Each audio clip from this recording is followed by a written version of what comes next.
Hi, I'm Terry Quillian. Welcome to this week's edition of the Starting Lineup. And what a big week it is going to be in college football. As everybody knows, Monday night we have the big national championship game featuring Indiana versus Miami happening at the home stadium of the Miami Hurricanes. So that's going to be interesting. You know, looking at the national championship coming up this week, I started wondering, so what were people guessing, predicting, but it's really guessing before the season started this game was going to look like? So when I look at big national prognosticators, I started with our friend Heather Dinich, or as I like to call her, Big Ten Heather. And by the way, that name is not a pejorative. It's actually fair. Heather went to Indiana. So just like I'm happy to be SEC, Terry, she may not admit it, but she is Big Ten Heather. So Heather picked absolutely positively, not just to play in the national championship, but to win the national championship, Penn State. And who did Heather have Penn State playing? That was Clemson. Penn State versus Clemson. That was going to be the national championship. Moving on, we had Kirk Herbstreit. Who did Kirk pick? Well, Kirk picked Penn State to be the number one team, but he really liked Cade Klubnik at Clemson and said he was going to be the best quarterback in college football. And who did Kirk have Penn State playing in the national championship? Guess what? He had them playing LSU. How did that work out? A little closer to home, we had Greg McElroy, who, oh man, he wins the prize. Greg correctly predicted the 23 and the 24 national champions in Michigan and Ohio State. So who did our friend Greg have? Well, let's see. Greg had not someone from the Big Ten. Greg had the national championship game being Clemson versus Texas. Well, how did those teams end up? Let's see. Clemson, 7-6, 4-4 in the ACC. Not really that good. We had Penn State, 7-6, and they were 3-6 in the Big Ten, so that's definitely not good. Greg's pick of Texas fared better. They finished the season strong to end up at 10-3. But at 6-2 in the SEC, they didn't make it into the SEC championship and also failed to make it into the playoffs at all. All of which just shows it's really hard to pick who the top 10 teams are going to be at the end of the season. And to pick the top two, almost impossible. By the way, when the season starts next year and you hear me railing against the preseason rankings and how unfair they are, this is part of the reason why. Because it's so seldom that those guesses actually come true. So we're going to have instead Miami and Indiana playing. And who's going to win that game? Well, I think you want to tune into the starting lineup because we're going to get to hear from Keefer, who got something right when the first teams were announced in terms of who the 12 finalists were going to be. So there are 12 teams sitting there. And when asked who he thought he could have in the championship, Kip said, he had it between three teams he thought had what it took to play in the championship. He said it was going to be two of these three, Indiana, Miami, or Georgia. Sadly, Georgia didn't make it, but boy, he was right about Indiana and Miami. So if you want to hear from Kip Keefer, Tony Curry, and our own, the one, the only legend on who they think is going to win Monday night, stay tuned for the rest of the starting lineup coming up right now.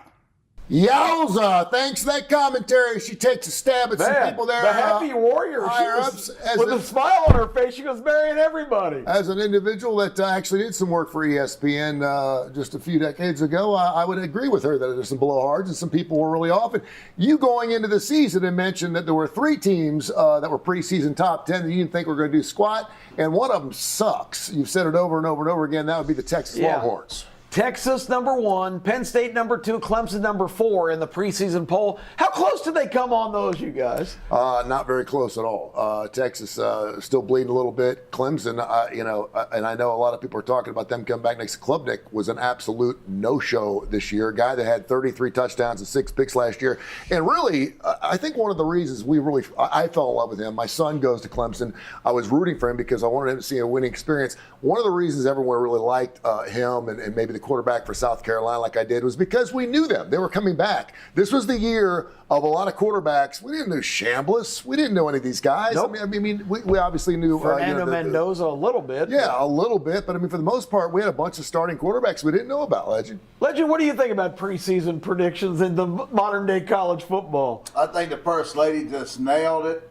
You know, these guys who claim to be experts, they don't know no more than any of the rest of us. We're all just really guessing at this stuff in the crazy world of college football. Some of us are more education with our guests than others. But hey, we're all just guessing, and it proves it. Penn State and Clemson in the national championship game. No, Can you get any funnier than that? Just missed it by that much. They were 7-6 both. So collectively 14-12. Indiana ranked number 20 in the preseason. The one thing we did have right was we didn't think the Auburn Tigers were going to do squat. We knew that. That's pretty much an easy pick, an That's easy like prediction every single year. Texas. So let's set our sights forward a little bit. Let's jump and leap as the NCAA meetings go up in Washington, D.C. We'll talk about, there's one thing right now that everyone is talking about in Washington, D.C. We'll tell you what that is in just a second. But let's talk about the future a little bit. Who's going to play in the 2027? Oh, man. If you want to, is your Alabama Crimson Tide going to come out of their hole and start playing groundhog again, or what's going on? Well, to be honest, let me say this, Kipper.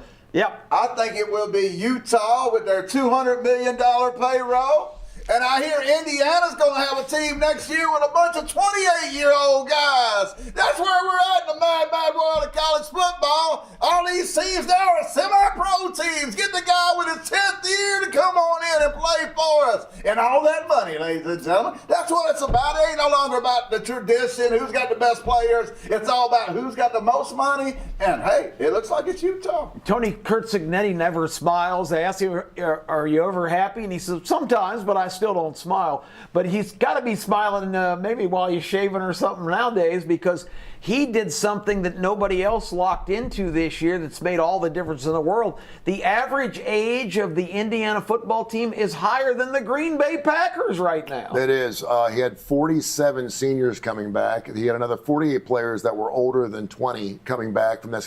And that's why a lot of people, maybe some of the earlier folks that were doing predictions looked at Indiana, who had a great team last year, and thought there's no way they can make it back-to-back seasons. Not in the Big Ten, not with Ohio State, not with Penn State, not with Oregon, not with all these. And they just put on a great show. And there's no reason to think they won't be coming back next year. Another team, I think, you talk about money. And listen, I hate the fact that we're going this way, but it is what it is. And obviously, you looked at the 12 teams that got in. We got a 10-seed Miami, which I think is fun. Indiana's a really great story. But I think look at some teams that do have some deep pockets. Some of the schools out of Texas, like a Texas Tech, I expect to be back. I do think Texas will be good again. I think they'll be back. But yeah, right now you want a coach that's great at X's and O's. You want a coach that's great recruiter, and you want a guy that's got some business associates. You want some guys that got some deep pockets. Well, I mean, let's face it. Think back when you were 24 compared to when you were 18 or 19. Mm-hmm. If you're an 18 or 19-year-old guy out of high school and you're playing against a guy who's played 5 or 6 years already of college football, who's 25,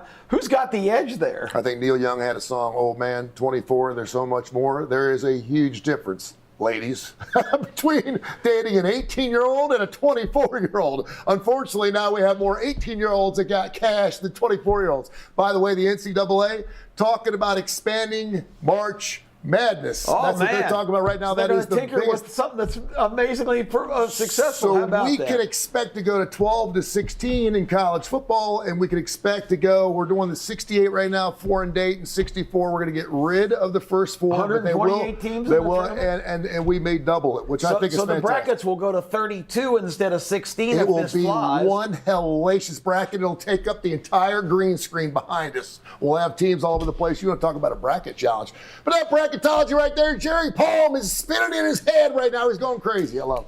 I think it's the stupidest thing I ever heard. It's great. College football going to 16, 24. It's all you greedy beef suckers. It's all about the money. You don't care about the game. You don't care about the player. Sure. You don't care about the traditions. Sure. All you greedy beef suckers Sure. care about is the money. So Sure. let's go on and tell Well, I'm glad you Make figured it it out. 300. Let everybody in. I'm glad you Let figured the that team out. with 9 and 26 record in. It don't mean nothing no more, ladies and gentlemen. All about the green. We listen, we got professional NBA teams, we got professional NFL teams. Everyone gets in with losing records. Well, it's a business. It is. Yeah, and of all the sports we have out there, and I consider college basketball, and it's bigger than college football money wise. They're only 11%, 20% or whatever we can do to keep the fan bases engaged longer into the season. My Xavier Muskies going 22-10 and being left out last year was a travesty. They should have been playing basketball. Now they'll get an opportunity to do that. If they're not good enough, they get bounced. It makes more Cinderella stories, and it makes more fan bases stay involved in the college basketball. Look at the NFL this year. The Carolina Panthers 8-9, the division winner, hosting the Rams in the first round. The Rams, if they'd won their last game, could have been the number one seed in the entire NFC, and that game comes down to a field goal right at the end. So there's not a big disparity between a lot of these teams. And you're talking about a Pittsburgh team that was 10-7, and of course a winning record for the 19th consecutive season. They're looking for a head coach. So go figure. Oh yeah, exactly, guys. This coming Sunday, next week, the day before, or actually it's this Sunday. It's tomorrow. Yeah. I was thinking the playoff games next week. It's Monday. We're only 48 hours away. We're going to talk about that, of course, Miami, Indiana. But that meeting's in Miami tomorrow of the College Football Executive Committee that does all the planning for the playoffs. And there's a big push right now, Legend, you're going to love this too, to expand the college football playoff from 12 to 24. They want to double that too. See, I got no problem if it was for the right reasons, but this is all about money. They can't even get the transfer portal right. It's still going on during the playoffs. We can't even move the transfer portal to after the season. Like every other pro sport in the world, the offseason starts after the season's over with. We can't even get that right, but we can talk about 24 teams for more money. That's what it's all about, ladies and gentlemen. That's what it's all about. It's sickening. You're losing the fan just like NASCAR lost the fan. Keep it up and you will pay the consequences. College football, you will pay the consequences. You're losing the average fan with this BS. Tony, where's our money? I could not agree or disagree with you more. I think you've lost your damn brain. I think it's great for the sport. Let me tell you something. I think Alabama players have been paid since the 70s. When old Bear Bryant behind us here didn't have any lines on as far as how many people he could go ahead and give out 110 scholarships if he wanted. And of course, he's won a national championship. You could do whatever you want. You don't think players are making money back then? Now we just do. We got two quarterbacks coming up Monday night who are making $7.3 million.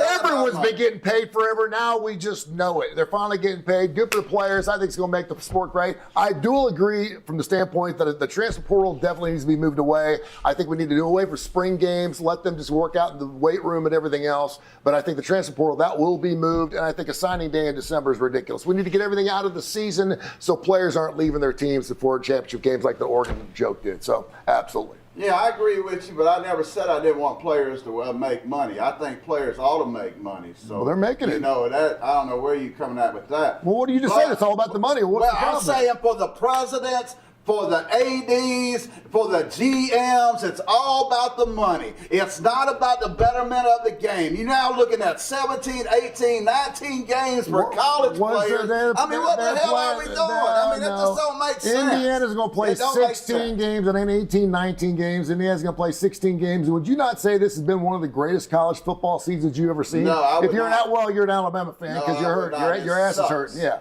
But I'm telling you, I think it's been one of the greatest college football seasons we've ever had. I like that Georgia President Jerry Moorhead suggested that this is so bad, the SEC may have to think about seceding from college football's structure. And I told the First Lady this morning, well, it's not like it hasn't happened before in the South. Well, Texas has been trying to do it with the state for about 100 years, so maybe that's a good move. And Texas, Tony, if this doesn't get fixed, eventually Texas is going to be the epicenter for everything because there's money and then there's oil money. Texas is going to own it all if we don't reform this system. Sarkeesian, reach for your wallets and get after it. This is the starting lineup. Welcome to the Legend Cave. I am the legend, the five-time Paul Feinbaum Caller of the Year, and I am here with the man, Sam Sport from Spanish Sport, the teenage phenom that knows Alabama football better than any teenager in the state. How you feeling today, Sam Sport? How you feeling, brother? I'm feeling good. Thanks for having me on the show. Man, it's an honor to have you. I've heard you go way back with your granddaddy, Monty, played on Ballards on HBO. Man, I know you got superstardom in your future. But let's talk about the Alabama Crimson Tide. Nobody knows it better than Sam Sport. How did you feel about this end of the year when, Indiana beat us by 35 points, brother? That ain't what you told me was going to happen this year. How did it make you feel? It was not good. That was the worst game I've ever watched in my whole life. We had the one against Oklahoma last year, and then the Georgia game, but that 35 points, it was really bad. And then, but I mean, Indiana, they got a really good team. They went and beat Oregon. They beat them by 34 points, but it felt like a worse beating, honestly. But it was a rough end of the year. But transfer portal hasn't gone great so far. We got outbid on Cam Coleman, and then we same thing happened with Hollywood Smothers, losing them both to Texas. But I mean, the thing about those two guys is those are guys that like they're really wants. We don't really need those guys. We need O line, we need D line, stuff like that. But running back, we got a deep running back room. I think Daniel Hill will lead the way next year, then AK Deer, and we also got the 5-star Xavier Crowell coming in. At the receiver position, I think we'll definitely be fine. We got Derek Meadows, who was a true freshman this year at 6'5", and then we also got another big one coming in, 5-star Cedarian Morgan. Ryan Williams, of course. Hopefully, he can get the drops fixed, but he looked pretty good against Indiana last time we saw him. And losing Bernard and losing Horton, those are two big losses. Possibly our two best receivers this year, arguably. But then Lotzir Brooks coming back. That's a big one. He really showed out in the game against Oklahoma in the playoffs this year, getting his 2 first touchdowns of the season. Well, how do you feel about that offensive line? You feel like DeBoer has done enough in the transfer portal? It looks to me like he ain't done very much. What's your outlook for this team for next year? Are we turning into Illinois, Mississippi State, Auburn? Are we turning into Auburn, Sam? What the hell's going on with Alabama? Well, that's never gonna happen. We're always gonna have a good team, but I'm just gonna trust what the staff is doing. You trust DeBoer? If DeBoer wants to keep the O-line coach, I mean, it's all right. I'm just gonna trust him. If they do bad next year, then I mean, really, like he's got to go. But like, I'm gonna give him another year, and we'll see how it goes. Hey, this is Sam Sport with at Spanish Sport. Hey, before we get off here, man, we just got a few seconds. Give me a quick pick for the national championship game. Who you like? Give me a score. Indiana, Miami. Indiana a lot. Miami a little. 42 to 8. Hey, brother, give us a roll tide.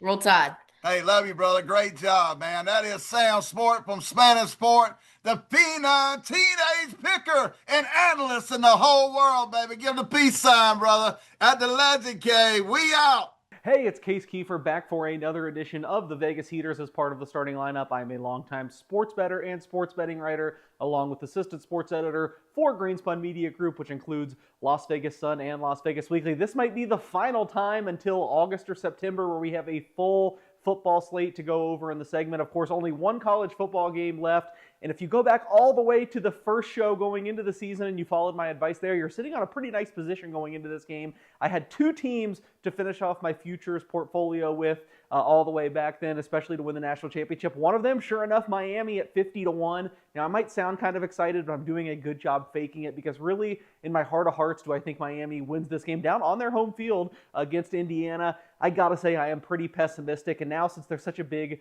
underdog, it's hard to even hedge. So I guess I'm going to watch this game, hope that maybe Miami can get up and maybe play some back on Indiana, because I think with the way Indiana is playing right now, it's tough for me to see Miami winning this game. Although, you know, I am a numbers guy. I like to bet based on my numbers, and I think the spread is getting a little too high for me, but I think I am leaning Miami just slightly, really hoping they can pull off the huge upset and cash that 50-1 for us, but not feeling all that great for us. Let's transition to the NFL, where last week, not a great start to wild card weekend. Unfortunately, I didn't do great records and listen to all the totals I gave out here. I did okay on totals, but I know I picked all the sides, and the sides went only 2-4. Little bit of a bummer. They closed well, but these games are so close. We're starting with an NFC West third matchup of the season between San Francisco and Seattle. Now, week 1, San Francisco went up to Seattle and won. Of course, a couple weeks ago in Week 17, Seattle wins in San Francisco. And this is the biggest point spread of those 3 games. Seattle now a 7.5-point favorite over San Francisco. This is the one side I haven't bet at all this week. I honestly think 7.5 is about right. I came in just a little bit lower, kind of like in between the 7 and 7.5. So that means like if I was a sports book, I would make it Seattle -7, -120. I would be pretty shocked if Seattle lost this game outright. However, I will have to go with San Francisco plus 7.5. And I actually played a little bit of over 44.5 here. Like I said, I just do not like this San Francisco defense, and I think the offense is underrated. I know Seattle completely shut them down 2 weeks ago, but that was without Trent Williams, who was back in the first round of the playoffs, should be a little bit healthier here. So San Francisco plus 7.5 if I had to bet it, but I did not bet it.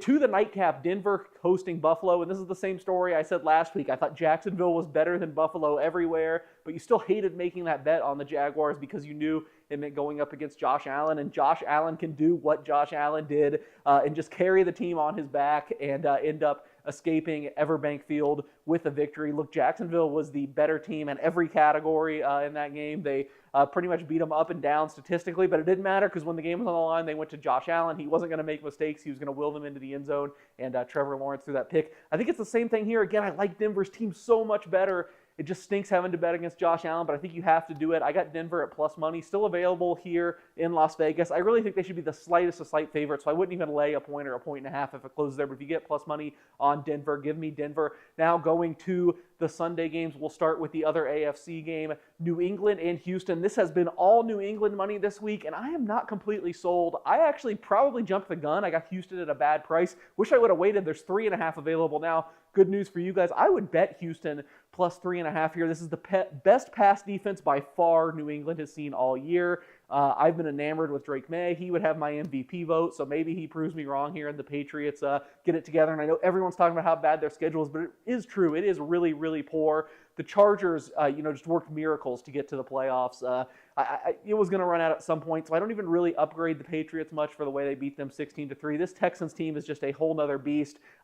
They beat the Steelers much more soundly, I think, even than the 30-14 final or whatever it was indicated. That should not have been close going into the fourth quarter. I think Houston gets it done once again. Give me an outright upset. Houston goes to New England and wins and gets to the AFC Championship game that has eluded them for, what seems for the last several years. And finally, signing off with Rams at Bears. And I've had a great NFL year, but a couple teams have just completely always bitten me. I've constantly gotten them wrong. One of those teams is the Bears, who I just pick against all the time. Yet somehow with the game on the line, they're trailing. They've trailed 6 times inside the 2-minute warning this year and ended up winning. Do it again against the Packers to beat me last week. But I got to say, I think this is where it runs out. I think the Rams are the best team in the NFL. Now, I know this game's going to be really cold. I actually left a little bit of under 51. It's now down to 49. Still probably okay. But look, the wind last week at Carolina, we saw a ton of under money. The Rams offense still found enough. I don't like the Bears defense, and I don't think the Bears can afford to get into a hole in this game. So I'm going to go with the Rams minus 3.5. Those are my picks for the College Football National Championship and the NFL Divisional Round. Thanks for checking out another edition of the Vegas Eaters. Looking forward to a fantastic 2026. It's our 3rd year here in the starting lineup. We've been getting after it. It's something we used to do only during football season. And we talked the Kipper into saying, hey, let's make this a year-round kind of thing because we got things to talk about every single week, even in April. We're going to do that through March Madness, everything else. Couldn't do it with our great sponsors. Woodhouse Day Spa, Stuart Rome, spoke with him last week. He is fantastic. He's on with us for another year. I love that. He signed a dot, and we are ready to go with Woodhouse Day Spa. Birmingham.woodhousespas.com, Birmingham.woodhousespas.com for all your massage needs, everything. It is top of the line right there at the Summit. Check him out right next to Saks. And, of course, our good friend Kai Gregory's back with us, K4Wins, K4Wins.com. We have a show on Tony Curry Radio, not to mention the Coastal Sports Network. It goes every Tuesday, Friday, 10 o'clock Central Time. He's back with Southern Precision Staffing, SBS, Southern Precision Staffing, where your word and your handshake still means something. 205-682-2828, 205-682-2828, and check out K4Wins.com. You want to do some handicapping, check out some ball games, our great sponsors, and more to come here in the starting lineup.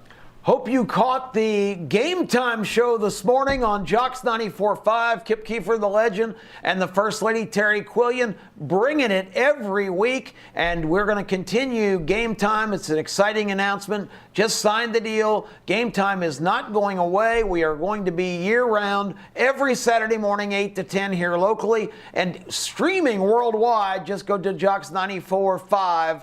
and you can be in action. And also our staple show, the morning after on Sunday's got a couple more weeks of that. So catch us every week on Jocks 94.5. All the money going on the Hoosiers that opened up Oh, at 6.5, went to 8.5, went up to 9 for a period of time, and no one's given the Miami Hurricanes a shot. You got a 1 seed against a 10 seed.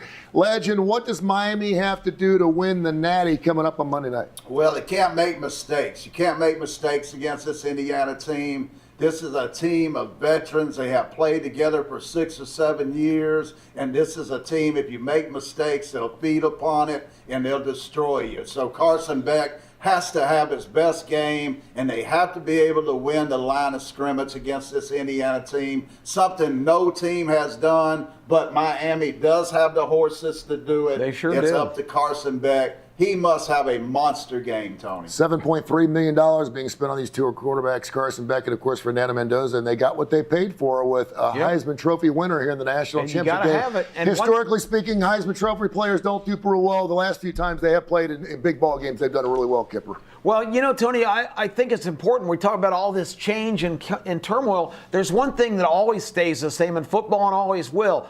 The battle up front between the fronts of the offense and defense, the battle in the trenches that's the victors that are going to enjoy the spoils, because football fundamentally won't change. That's still where it happens. And these two teams, they're in this game because of that.